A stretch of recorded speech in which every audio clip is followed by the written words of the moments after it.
So I've been listening to a few podcasts, that not only your own podcast, but a few podcasts you've been on.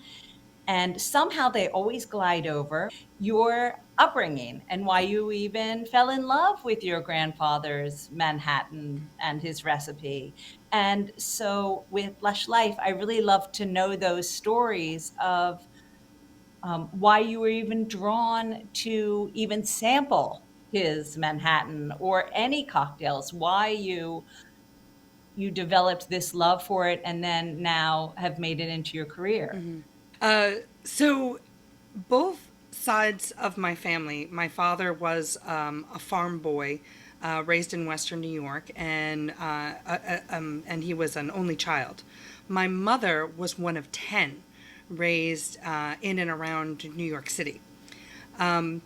Very different kind of lifestyles, and yet very similar in that they were. My grandparents were all children of the Depression, and they were very thrifty and very prepared. So I was not raised in a household. What carried on into my parents, we didn't go out to eat a lot. Fine dining kind of wasn't something I was ever exposed to. We only went out to eat if mom or dad was too tired to cook, and it was usually pizza, Chinese food, or a diner. And the diner was the fancy option. You know, the diner had the placemats with all the drinks on it that I loved and studied and used to take home. However, my mother's father, my grandfather, did come from, they were Hell's Kitchen kids. They lived in New York City, and my great grandfather worked at the Waldorf Astoria Hotel as a waiter, sometimes barman. That's where he met my great grandmother, who was a maid from Ireland. And this is the old Waldorf, where the Empire State Building sits now. So Yeah. this was like a grand Beaux Arts building. It had a grand tradition of parties and, Osterczynski and the Waldorf salad. And the Manhattan was really like the featured cocktail there. So to my grandfather, I believe the Manhattan was the height of sophistication. And, we, like a lot of families, we have some alcoholism in our family. And my grandfather was very aware of that and wanted to treat drinking as something for special occasions, something to be done not lightly, but sophisticatedly and with purpose. So eating in our family was a family affair. It was a ritual. It was fresh. It was delicious, like the fresh garden vegetables that my grandmother would pick and use in her Italian cooking, expose my palate to the benefits of fresh food. I would never had processed food growing up. Everything was kind of homemade. And the ritual of eating together in like a large family that I got from the other side, which meant my grandmother was an expert at doing a great mise en place and putting everything out on the table, perfectly cooked, perfect temperature all at the same time. Like, I noticed these things as a kid because I noticed when I would go to my friend's house, I'd be like, the food is terrible. It's not cooked right. It's processed and tastes weird. So I knew that from an early age that my family was kind of did things differently, and I didn't mind them for that. You always go through that little bit of resentment that we weren't allowed to have Captain Crunch and stuff like that. But I got Or over, shake and bake. yeah, or shake and bake, yeah, You still want to shake and or bake. Jiffy Pop. Like, no, my mom's Yes. making popcorn on the stove with a big heavy pot and oil. I'm like that too. Yeah. My mom only made fresh food. Mm-hmm. Um, uh, we weren't from an Italian background, but she always made fresh food. Only sometimes when I went shopping with dad would he let me get, Captain Crunch. Mm-hmm. And then that was quickly taken away by Yes. mom. No, she can't have this. She has to have the oatmeal. Yeah. So I totally understand that. Now, your family, you said one side was Italian, the other side was Irish. Irish, French, Canadian, Croatian. So Real New what York what mutt kind of mix. food were you? Were you only having Italian food, or were you having all different kinds of All foods? different kinds of food. The Irish Italian, the Irish Croatian French Canadian side was very much meat and potatoes, vegetables, but the Italian side was everything fresh and a lot of Italian cooking. So Hmm. so at home, and both my mother and my father cooked. It was a real blend between like chicken pot pie and pasta fazool. It was really like a little bit of everything, which is great. My mom was an expert bread baker. She made all her own breads. She makes amazing cookies. She's the great like baker, and my dad is well, he's a good baker too, but he's a great short order cook too. He used to make these breakfast sandwiches he called the Big Kahuna. That was like a perfectly fried egg on a nice soft roll with lettuce and tomato and bacon or ham, and it was just, you just bite into it and it'd be crunchy and juicy all at the same time. Oh, the breakfast sandwiches in my house in the morning were so good. So good. And yeah, we made it fun. And like I said, it was a time, it was real breaking bread. It was real like being together as a family. And it was a beautiful kind of ritual that made me feel comfortable and safe. I was very blessed to have such an amazing upbringing with amazing parents and amazing extended family who kind of instilled that in me. And then, yes, because I have this like history of, once removed, my great grandparents were, amazing hospitality workers, working at kind of the golden age of, early 20th century hospitality. I really, had this respect for, well, when you go out, you got to do it right. You have to order this way, and you have to get this. And when you go to a certain restaurant, get their specialty. It's what you do. So I think that kind of made it really easy for me as an adult, and then moving as a young adult. And when I was 21 years old, when I moved to New York City, it was very easy to kind of keep up that lifestyle, to shop every day local at the bodega, at the butcher, at the, I lived in the West Village, and so I would go to Vito's bread and Murray's cheese. I lived right around the corner. I was on Morton Street in the West Village. So I was right around the corner from that part of McDougal that had all the Italian bakeries and everything. So everything was fresh. And then, slowly as I made money, or as I made friends who had money, I was introduced to kind of more fine dining and finer cocktails. Still loved the tradition in those early days of like going to hotel bars, going to the old King Cole bar and going to find Dale, going to find Audrey at Bellamant's bar. Like these were things I sought out because it made me feel closer to my grandparents. My very first apartment was on 34th Street between 9th and 10th Avenue, which was right next to St. Michael's Church, which is where my grandparents were married in 1937. And, I could see out my window, the Empire State Building, where when it was a hotel, my grandma used to go there for fancy dances, with her older sister. My grandma's older sister was a bit of a wild child, so in order to kind of keep her grounded, they made her take her little, like, if you go out, you have to take your little sister Kitty. And it kind of backfired because my grandmother was so beautiful, but very young. But when they put makeup on her and put her in a long dress and gloves, she passed as older, and that's when she caught my grandpa's eye. I love that. Now, about drinking, okay? You said when you're 21, you moved to New York. Did you, I'm assuming here that maybe you tried one of those Manhattans before legal drinking age. We don't have to discuss that if you don't, all right? No, I was very much a square and very much a rule follower. The rules kind of worked for me, or I thought they would. I was still naive enough, or I was raised that, that if you follow the rules will work out for you. And I tasted some before. My grandpa liked his Manhattans with bourbon and sweet. Like it was almost like a 50-50 with sweet vermouth and bourbon, because he wasn't a heavy drinker. He was a light drinker. So he liked to tone down the alcohol by making it a 50-50 Manhattan. And so to me, it just tasted really herbaceous and sweet. And I liked the cherries. I would fish the cherries out and eat those. Those early vermouth and bourbon soaked cherries, I could still taste them. There were the red maraschino ones, but man, I loved them. And I remember like when you would get like a candied cherry on a dessert, I would eat it and then be like, that doesn't taste as good as Grandpa's cherries, because it wasn't soaked in bourbon and vermouth. Of course. It was like a grown up, Shirley Temple. Yeah, for sure. Yeah, and even when I like a lot of people, because I didn't have any older siblings, and my cousins, I remember being on a school trip, and I was ostracized by all the kids. I was very weird. I would do that kind of thing where we went to the UK and I'd put on a fake British accent and like walk 10 paces in front of them and pretend I didn't know them. You know, I was a very weird little girl and thought I was much more sophisticated than I was, or I was just desperately trying to be a grown up. And I remember we were on a bus tour with a lot of retirees, and there was one woman there who had beautiful red hair, and she looked younger than all the other old people, and she didn't have a husband. And she said, I'm too young to be on this group with all these old people, and they're very boring. And I'm like, yeah, and I'm too old to be on this trip with these young people. They're childish. So we kind of like became buddies on this bus trip across the UK and Ireland. And she snuck me my first rum and coke. She told me that, you know, my chaperones would never know that it wasn't just a Coke.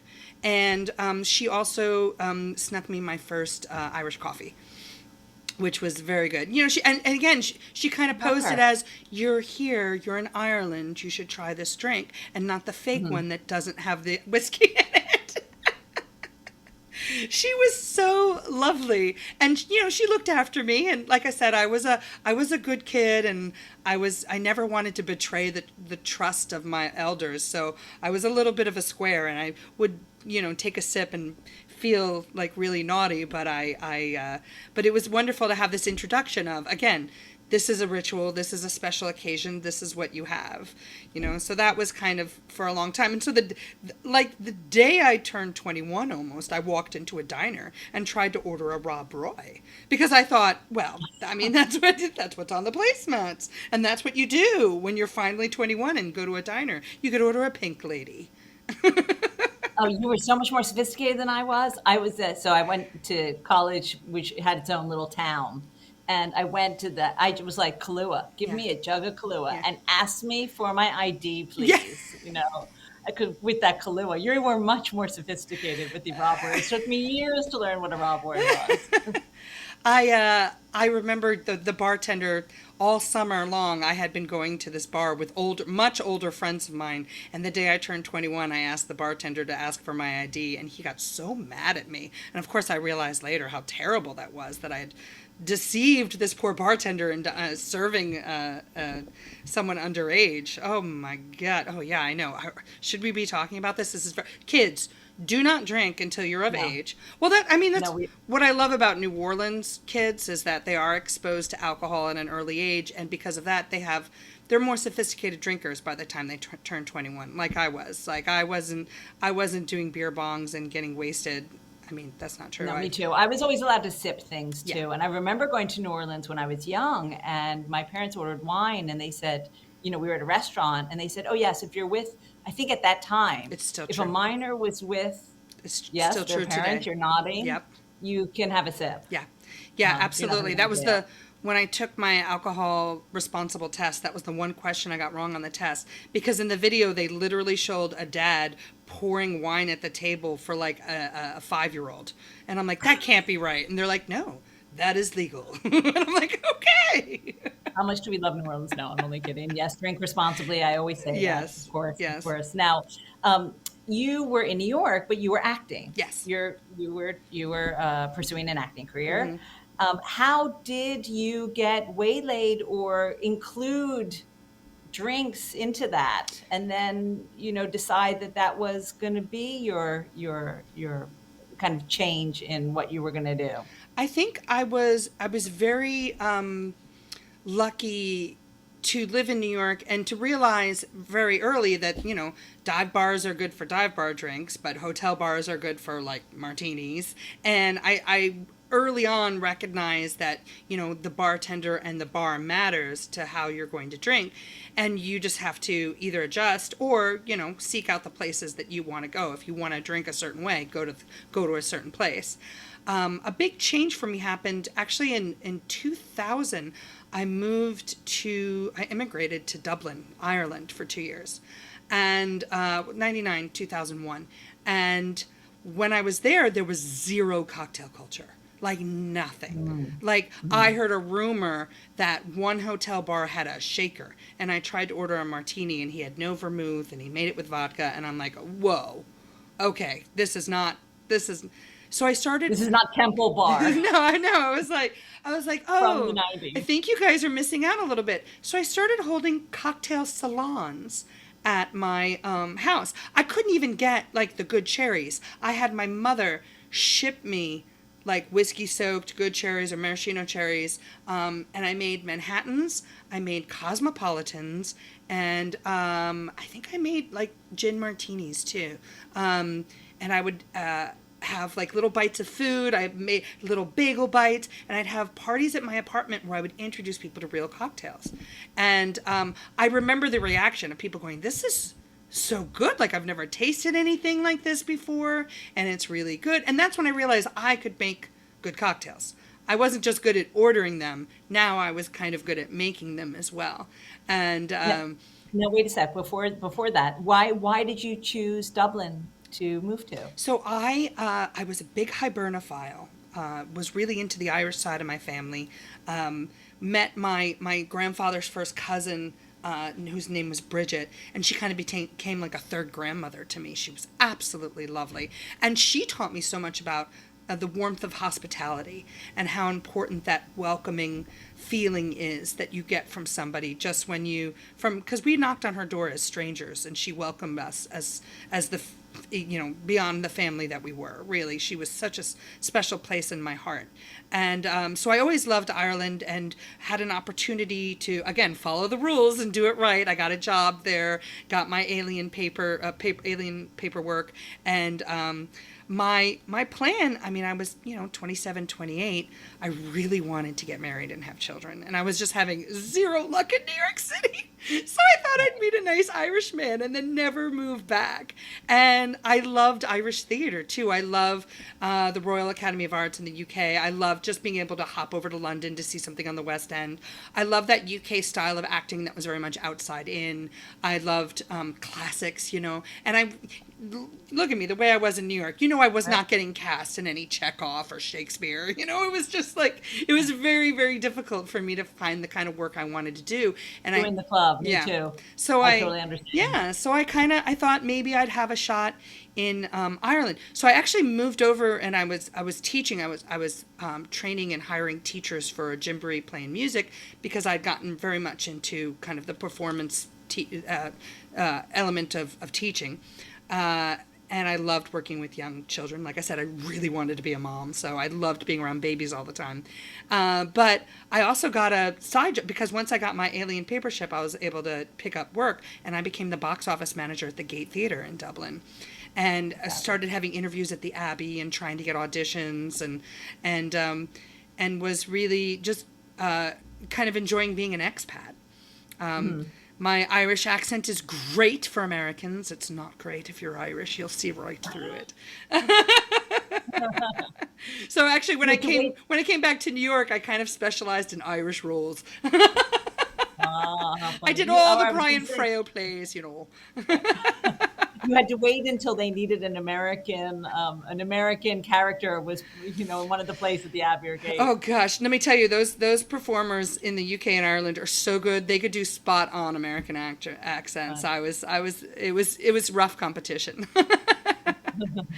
But yeah. So you were making cocktails. But I was making cocktails and enjoyed that. Loving it. And when I was going to if I was going to stay, an option was, well, you could always get a job in a pub. But I didn't want to do that kind of bartending. So I came back to the States. I got a little homesick. I really missed baseball. That's, I don't know, it's a funny thing to miss, but I love baseball, and I was just like, there's no baseball here. So I came back to the States, moved back to New York, and you took up my teaching career again, but definitely started thinking about picking up shifts in a bar and doing more bar work. And that, did you see over those 2 years that you were gone that things had changed in New York? Yeah. In the cocktail scene? Yeah, absolutely. I started to see a change. Definitely, people are going to start ordering cocktails when the prices start to go up. And I remember the first time I had a $10 martini, I was like, what? What's What's going on happening? here? What's going on here? $10 for a martini. That's a lot. So it was. I knew something was happening, and when I started to see, I think it was, what is it? Oh, Milk and Honey opened in 1999. So Yes. yeah, and Pegu Club was like a big favorite of mine. Flatiron Lounge, um, those when those places hit. But again, it still seemed like it was. There was already people who were like working really hard doing it, and I was just enjoying being on the other side of the bar for a long time. It wasn't until I started. I had these wonderful friends of mine from college who did very well, and I call him my cocktail daddy because he wanted to go out and explore all these places, and he wanted someone to come with him, and I couldn't really afford it on a teacher's salary, but he's like, I got your drinks.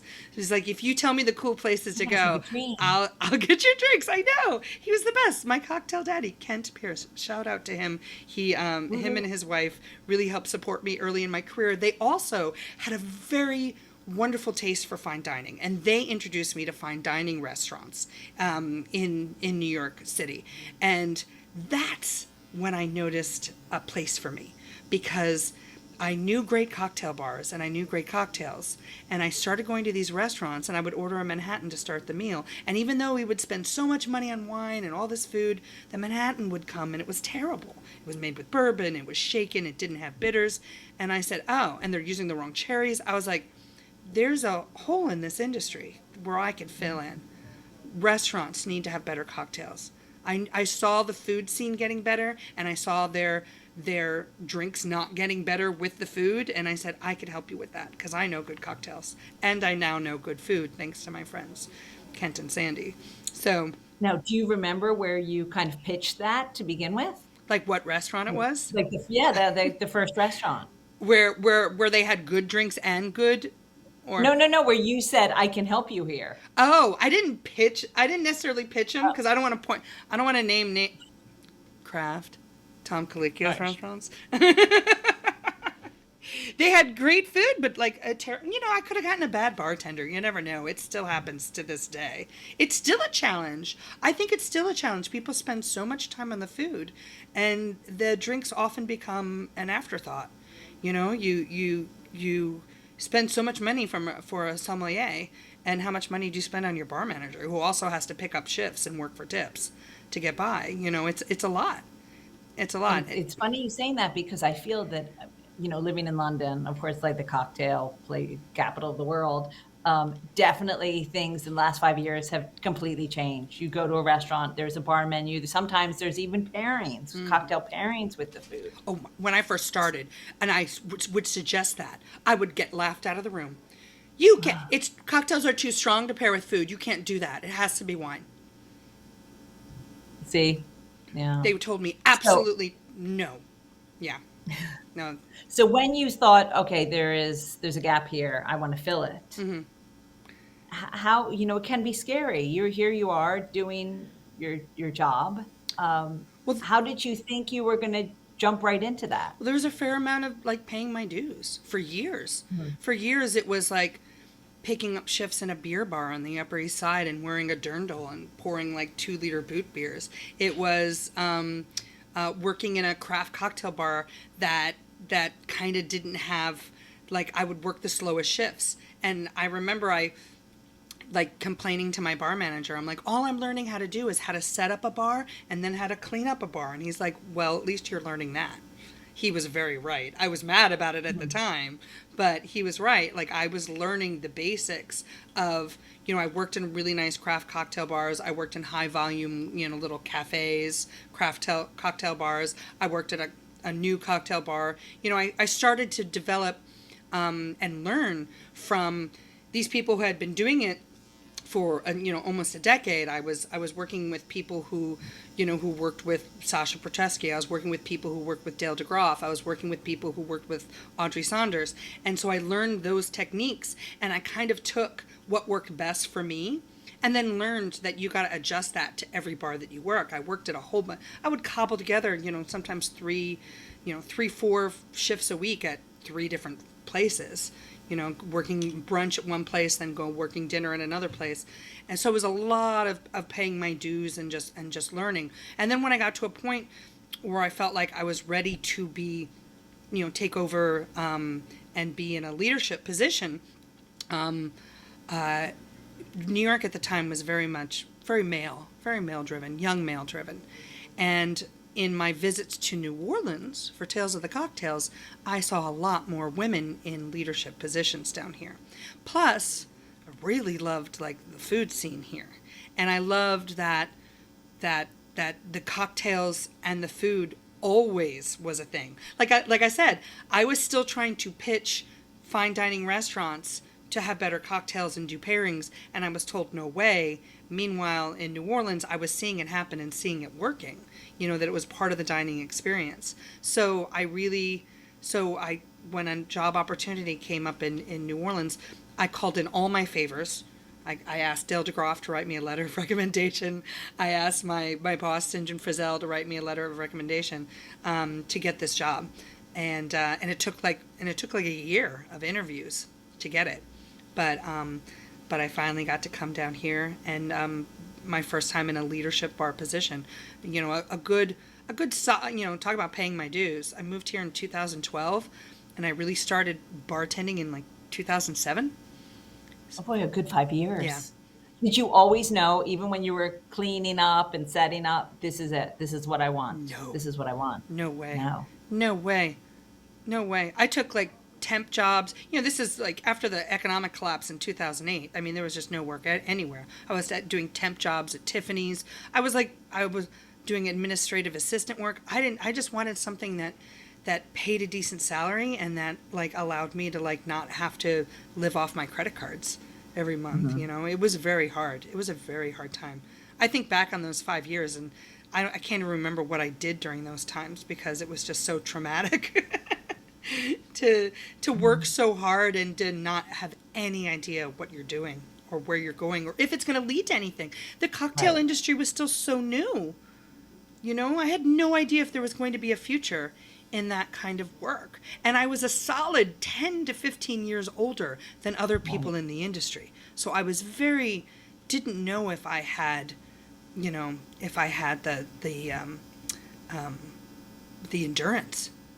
And as you said, a woman too. And a woman. In New York. And an overweight woman. An overweight middle-aged woman in New York City trying to be a bartender. I remember my legs, like how much pain I was in from standing up behind a bar all day. And in order to, I developed plantar fasciitis, which is extremely painful. And one of the things that helped was riding my bike. So I lived in Washington Heights, and I worked in a bar in Red Hook, Brooklyn. And that's a distance of about 13 miles. And I would ride my bike each way to work in order to... How long did that take you? It took me like an hour and a half. Because I'm not a fast biker. I bike very carefully and slowly. And you have to like go over a bridge, and it was, and late at night coming home, I couldn't go on the bike path because it wasn't lit. I tried to go on the bike path one night thinking it was lit, and there was this part that wasn't, and I almost rode my bike into the Hudson River. Because I couldn't see anything. I'm so glad we can laugh about it now. I know. At the time I was like, what am I doing? Was there a moment in those 5 years where you thought, yes, yes, yes? Even a tiny glimpse? Probably my time at Fort Defiance. Oh, I know what it was. It was that blizzard. It was a giant blizzard in New York. And so, of course, I couldn't ride my bike to work, so I took the train, which also took about an hour and a half. And I remember Washington Heights looked okay. It was like people were shoveled. So I get on the A train. I get to J Street Borough Hall in Brooklyn, and they're like, that's it, last stop on the train. Come on up. So I'm like, all right, I guess usually I ride the F and then walk to work, but I guess I'll, get the bus. I come up, and it's like Snowmageddon. There are cars like abandoned in the middle of the street. Like Brooklyn has been forgotten. And I end up hiking in snow drifts, sometimes that came up to my thighs, all the way to Red Hook. No cars would take me. They're like, no, Red Hook is the worst. It's the worst. And I remember, like, I burst through the doors of Fort Defiance, and my boss was there, and he looks at me, he's like, "What are you doing here?" And I'm like, "I came here to work my shift." And he's like, "We didn't even get a delivery of any food. Like, I don't know if we're going to be open." I'm like, "There's a Saints playoff game tonight. Yes, we are going to be open. You go get a TV. I'm here. I'm probably spending the night in this the place because there's no waiting for me to get home. So we are opening this bar." And he's like, "Yes, ma'am. Yes, we are." And the neighborhood came out. We watched the Saints win a playoff game. I'm in my snow boots, like running around, serving everyone. My regular, everyone's like, "Abigail, where are you going to sleep?" I'm like, "I'm just going to sleep here, like in the back of the restaurant." And they're like, "No, no, no, come to my house. I have a couch." And then another one's like, "No, no, come to my house. I have a spare room." And then another one's like, "Come to my house. I have a spare room and a toothbrush for you." And I'm like, "Sold." Yeah. And these are just like my regular customers. Like, we were like a family, and we were so close. And I felt like I was at home. And I told you I had such a wonderful upbringing, and I was not able to kind of duplicate that in my personal life. But I was able to duplicate that in my professional life in that moment. And it made me feel like, yes, this is where I belong. This is my place. These are my people. I love that. I love that story. Um, so have you felt that continuously since you've moved to New Orleans? Did you feel again when was it the moment you started working there where you felt, yes, it's called me in. Yeah. New Orleans has invited me in and I am now part of it. I felt that way even before I moved here. New Orleans has always been a special place where I felt very welcomed and supported. Someone told me early when I moved here, and it's so true, it's kind of become my motto: to live in New York City, you have to be successful. To live in Los Angeles, you have to be good looking. But to live in New Orleans, you just have to be yourself. And I am more myself here than I am anywhere else. And I take that with me now wherever I go. New Orleans allowed me to be my true self and not only feel comfortable with that, but feel celebrated and feel supported in being able to be myself. So I am Was forever that from the thankful. first minute you started to work? It was the community here and how we all look after each other, and it's the wonderful guests I have, and like I said, how my regulars, even if they don't live here, become semi-regulars, become friends, and then they become my family, and that has happened here more than any other place for sure. That's fabulous. Now, as you said, it took about a year to get this first job in New Orleans. What was the job, and what did you have to do in this lead role? I opened up Sobu in the French Quarter, which was the historically very famous Brennan family in New Orleans, the side that runs Commander's Palace. This was their first restaurant back in the quarter that they wanted to do. And they wanted to do like a drinks-focused, cocktail-focused bistro. So I was very excited to be a part of that. Working with Miss Ella Brennan is definitely one of the highlights of my life. She's an absolute titan of hospitality, and I feel so lucky to have worked with her. And Miss Lolly and Miss T, they were just such wonderful entryway to New Orleans culture, old school New Orleans culture and hospitality culture. I was really, really grateful to get that kind of perspective and that point of view, and enjoyed. This was my bar. I mean, this was my first cocktails program, and running this bar and training staff. And I gotta admit, I wasn't great at it. I had a lot to learn, and I had a lot to do. And the thing about running a bar in the French Quarter in New Orleans is you will learn those things very quickly, because the number of hours I put in, 50 to 70 hours a week behind that bar, suddenly that's when I really became a good bartender. I was good at making drinks before. I became a really good bartender working at Sobu in the French Quarter.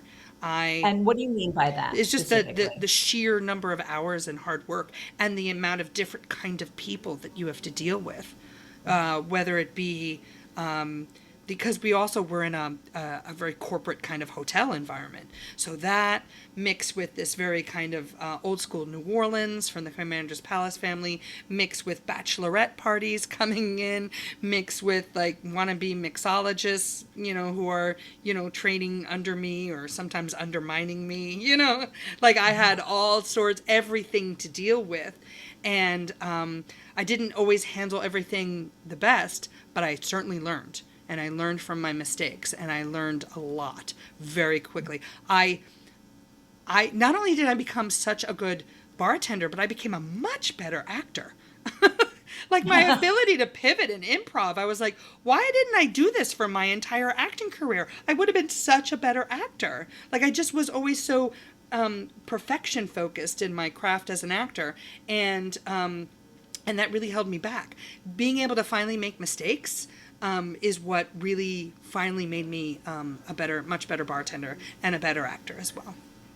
Yeah, and I guess you learn as a former actress myself, know your audience. Yeah. And if you're being thrown, 10 different kinds of audiences all in the matter of 15 minutes, you, that is difficult. Yes. It's not easy to do that. That is so true. That is absolutely very true. Yeah.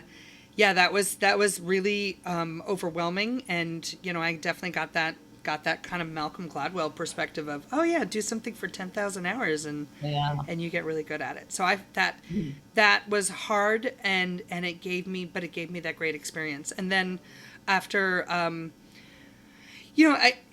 I've always had it's difficult in this industry. I don't know, there's not a lot of people who said I've had the same job for 7, 8, 9, 10 years. I think it's very much in our nature that, and especially when you work for tips, there's only so much money you can make, right? Because you get to a certain point when you have to start shifting to more management work, and then you make less money. And I started to notice a pattern that every year I was making less money because, well, first of all, physically I couldn't work as hard as I did the year before. Second of all, I was really starting to get some amazing staff and bartenders, and I wanted to keep them and keep them happy, which meant giving them good shifts and maybe taking myself out of better shifts because I wanted to keep my staff happy. That's always a challenge here in New Orleans because the minimum wage at that time was still, it still is. It's very, very low. COVID has changed a lot, but it was so low that you would lose staff if you couldn't give them the best shifts, and if it wasn't the hottest restaurant where you can guarantee that they'd make money, because they basically you're working on commission. So if you're a salesperson working on commission and you get offered a better product to sell, you're going to jump at it. So I think that's kind of eventually what happened to me when I saw. I just wanted to see what life was like on the other side of Canal Street and get out of the French Quarter for a while. And that opportunity came when Ricky Gomez, Larry Miller, and Nina Compton were opening up Compère Le Pen. And then, and just like how, I kind of left a very busy kind of homey cafe to run a more fancy cocktail bar in New York, I worked at both places at the same time because I just wanted to learn different skills. Here in New Orleans, the neighborhoods are very different. They have different style restaurants and different style bars, and I wanted to keep learning and learn something new. So I saw this wonderful opportunity to work with Nina, and boy, she's awesome. Since I moved to New Orleans, I've had these amazing, strong, powerful, determined, hardworking women who have I've been blessed to work with, who just set such wonderful, strong examples. The work ethic of the women I've worked with here is just amazing. It's been really, really great. So, yeah. So Compère Le Pen, what a great, and I had a lot more freedom. The bar was so much bigger. I could order kind of whatever I want. Ricky set up this amazing program with this determination that the drinks were just as important as the food.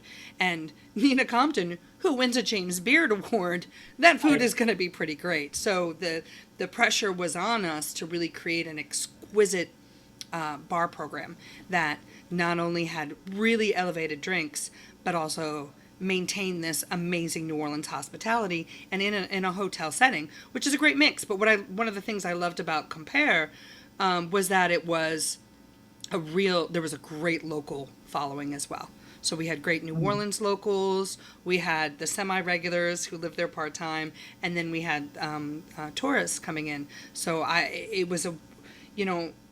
loved the kind of people that we got there because it was a big variety. Were you able to work with, the chefs and the cooks there to use their produce? Like, was it a full on, uh, I guess, cooperative uh, kind of menu making experience where you get together, or were you able to, or did you do your own thing and then present it to them? How was it working in that kind of restaurant, that kind of, restaurant Well, experience? Nina is the leader. She's a very strong and passionate leader. We did work together, like with our produce. I remember she had this amazing dish where she was using a lot of corn, and I was seeing all these like juicy corn husks that had just had all their kernels removed, and I'm like, "Can I use those?" And she's like, "Yeah, I'm throwing them out." So I stacked them in a big Cambro. So I always had access to her kitchen equipment. We provided juice for the kitchen. We would do our juicing for the bar, but she went through a lot of juice too. So it really was a symbiotic relationship there. But I poured a lot of bourbon over the corn. I'm like thinking bourbon, corn cobs, and I just packed it, and then I put it in one of our kind of storage bar chillers, and forgot about it for a couple months. And when I pulled it out, the corn cobs had basically like filtered the bourbon, so the bourbon was now like golden yellow, and it tasted of sweet corn, and it was the most beautiful thing I'd ever tasted. And Danny Meyer happened to come into the restaurant that night. So I was like, I want to pour you some of my something I've been working on. Like I just infused a whole bunch of bourbon with corn, and it came out really good. And he took a sip at me, and he looked at me, and he said, "Abigail, you just invented American limoncello." So I've been calling it corncello. I was going to say cornicello, cornicello. Corcello. So, and that came from just a desire of like wanting to use every bit of the animal, as it were, and to work with and to work closely with the kitchen and to find drinks that would pair well with the food that was on the menu. So yeah, no, it was very symbiotic, and I always ran cocktails by her, and dishes. Always, whenever a new dish came out, I think about what we'd pair with it and how we would serve it. So. So you went from kind of bar to now your bar Mm-hmm. restaurant to now a hotel. Now a hotel bar. So yeah, I'm a little bit in uncharted territory again, right? Because we don't have a restaurant here. So now it's all on me. It's all drinks. And now I guess I'm the boss lady. Oh my gosh. Here we go. So yeah, You find out here on Lush Life yeah. that she's the boss lady. I just found out. I'm like, oh yeah. So yeah, no, I'm very, very excited to. First of all, this particular hotel bar has such a wonderful history. This is the first boutique hotel in New Orleans. It's New Orleans owned. This was the first craft cocktail bar in New Orleans. 1998. That predates Cure by nearly a decade. I mean, this was always kind of a bar that did really interesting, unique things. And it's funny, I feel a lot of like, I'm reminiscing to that wonderful job at Fort Defiance in Brooklyn, because there was a period when we kept running out of glassware, and in desperation, because I needed glassware to put cocktails in, I stopped at my local thrift store and just bought a whole bunch of mismatched glassware, and that became like the thing at Fort Defiance. Well, that's always been the thing here too at Loa. We have all this beautiful kind of vintage glassware that we put drinks in. So I immediately felt at home. I also felt at home because I've always been inspired by all the things that influence New Orleans, and that doesn't always just mean the French and the Italian, but specifically the Sicilian. More Sicilian immigrants came through the port of New Orleans than Ellis Island. The Haitian influence, the Caribbean influence, the influence from Western Africa, the influence of Vietnam and the Philippines is very, very felt strongly in our culture here, and not always, people don't always realize that. So being able to tell that story with the drinks and give that taste of place, to me, is very important, especially in a hotel bar. But like I said, I really hope that, we are a neighborhood and a local bar too, and a sanctuary from the quarter. We're quarter adjacent, we're in the CBD, but we're 2 blocks from the French Quarter, and I love being able to be like, hey, when you need a change from that, we have your back downtown. Well, just saying that, all those kind of all those countries that you mentioned that people are from, how do you even attack a bar menu like that? Your first bar menu there. Uh, It's, I'm sure, tough. I one of the good things I have in my repertoire is, and I think this comes from New York, and this comes from my grandfather, is a real love of the classics, and building off of classics to me has always kind of been one of my signature styles.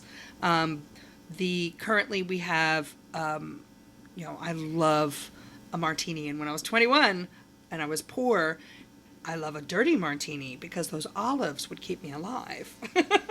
Extra olives.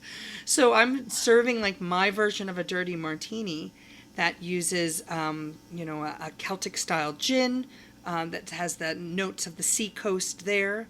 It has a Spanish sherry in the place of vermouth. So again, the manzanilla from San Luca de Barrameda, it's like very rich and savory and bright. And then I made, instead of bitters, I made a vinaigrette of Sicilian extra virgin olive oil and Vietnamese fish sauce. And that creates like this mouthfeel and this texture, and it tastes like a dirty martini, but it's clean and bright, so perfect for our New Orleans summers. And I serve it with a twist, but then in an oyster shell, some Sicilian olives on the side for a snack, in case you're hungry like I always am. So just, again, it's a classic martini, but very much with a twist, very much kind of tells the story. It's named the Sanctity of the Gods because I made it like an offering to all the gods that people brought here, the Celtic gods that were brought here from the Irish when they came, the Moors, the tradition of the Moors from southern Spain that came here, and the Vietnamese Red River gods of the Delta. Their Delta, our Delta, those gods exist here because the people who worship those gods exist here. So I wanted to honor all of those gods in this cocktail like an offering. So again, kind of a good cocktail has to tell a good story. And this is a very classic cocktail that tells the story of New Orleans with the ingredients. I love that. And it seems like that's a perfect way to end. Oh, good. Talking about one of your cocktails and seeing you there. And, I feel like I want to get on an airplane right now to try that drink. It's very Definitely. tasty. I'm a big fan. I always say when people, oh, New Orleans, I say it's one of the great cities of the world. It is. Not of the US, of the world. That's absolutely true. Absolutely true. And I say, like Venice, because I love Venice too. Venice, is something that you can only get there. There's nothing like it. Yes. And I feel the same way about New Orleans. It's one of those really, really fabulous cities, even if you're a drinker and not a drinker. If you're a drinker, it's even better. It's even better. Because it's a grown up city. Yeah. That has amazing, bar industry professionals. Yeah. It's really, to me, one of the best hospitality cities in the world. And, that was evident how important it is to our economy. I believe during COVID, the unemployment rate here was something like 95%. So you shut down the restaurants and bars, and that's our livelihood here. So it's really important to me, and that's one of the reasons why I was excited to move back for COVID, because I want to be a part of that change and a part of that like, hey, this is important and we should treat it with the importance that it deserves, and take care of the people who do this unique experience for us and make this one of the world's best cities. And we are, like you said, like Venice, what Venice had was that it was powerful in trading and it's powerful in its location. Mm-hmm. And New Orleans is the same. And the amount of people who, brought their spirit here and imbues that in and made New Orleans what it is so, so very important. Mm-hmm. And we need to recognize that every day. Yes, and we're glad everyone's back and working and serving Yes, cocktails. yes. And Yay! Tales of the Cocktail starts this week, which is all about, the whole world. It brings the world to New Orleans, the world cocktail scene to New Orleans, which is so exciting. But I really hope that when people come to Loa, they feel like I'm bringing New Orleans to the world. You heard it here. One sip of our cocktail, you have New Orleans in a glass. Yes. So now we always end by asking two questions. I would love to know your top tip for the home bartender. Or should I say top tips? Because it can be more than one if you have. I think it's really important to have fresh ice. I know that seems a little silly, but if you've ever tasted, put ice in water and you get a weird taste, you know that your ice is a little old. So I think having fresh ice is important. So keep that in mind. I know a lot of people. I have a question about that. Yeah. Because a lot of people that I ask this question say fresh ice. Yes. What do you consider fresh ice? Just one that you've made today from the water that's within a week? No, you shake from the tap. Water within a week. Just tap? Yeah. All right, we're going to get into specifics here. Yeah. But okay. Yeah, like you don't have to go crazy. I mean, because this is just a really small element of your drink, but it can make, it's an easy thing to do to make a big difference. Another easy thing you could do to make a big difference is use fresh fruit. I mean, don't buy juices, don't buy mixes. You can make it yourself. Fresh fruit, fresh syrups. Again, don't go crazy. You don't have to make the craziest syrup, but you don't need to buy a simple syrup. You can make that, and that little step makes a big difference. And yeah, same with your booze collection. You don't have to go crazy and get everything, but branch out and try different things. Get that weird liqueur. Taste it, see what you can mix it with, and for heaven's sake, drink more vermouth. And don't be afraid to drink it on the rocks with a twist when you get home from work. You buy a bottle of vermouth to make a martini because you have a craving for it, but finish that vermouth within a week. Yeah, absolutely. And you know what? I think people forget that you can ask your bartender to try some stuff. If you see something on the menu and you say, I've never heard of that liqueur. Can I try it? Really, if they're not too insanely busy, yeah. You say, can I try just a teeny bit of it by itself? Love it. And usually they want to help you, educate you, teach you about all different new things. So definitely ask. Yeah. Yeah. Absolutely. If you don't want to commit to a whole bottle first. Now, last but not least, if you could be anywhere drinking anything right now, where would it be? Well, you got me thinking about Venice, which I've never been to. So, but I feel like I should talk about someplace I've actually been. And I do love this little cafe in Rome called Barnum Cafe. It's near the Campo de Fiori. And I booked our hotel to be near the Jerry Thomas Project because I of course assumed I was going to go there.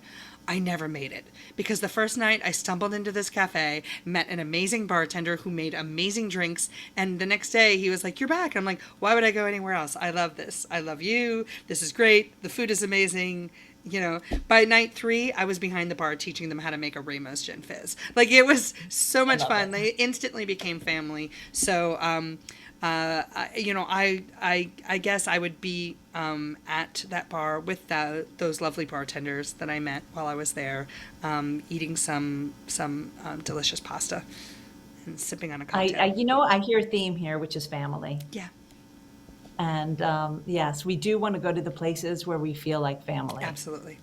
And that's, hospitality. Yeah. Yeah, very So true. I thank you so much for being Oh, here. thank you I'm so much for so having excited me. to have Oh, you. it It was an was honor. really a joy. Thank you. Thank you so much. That was beautiful, very thoughtful. And I'm going to go call my mom and dad now. Me Tell them how much I too. love them. Thank them. Yes, yes, do. So I will leave you and thank you again. Thank you so much, my dear.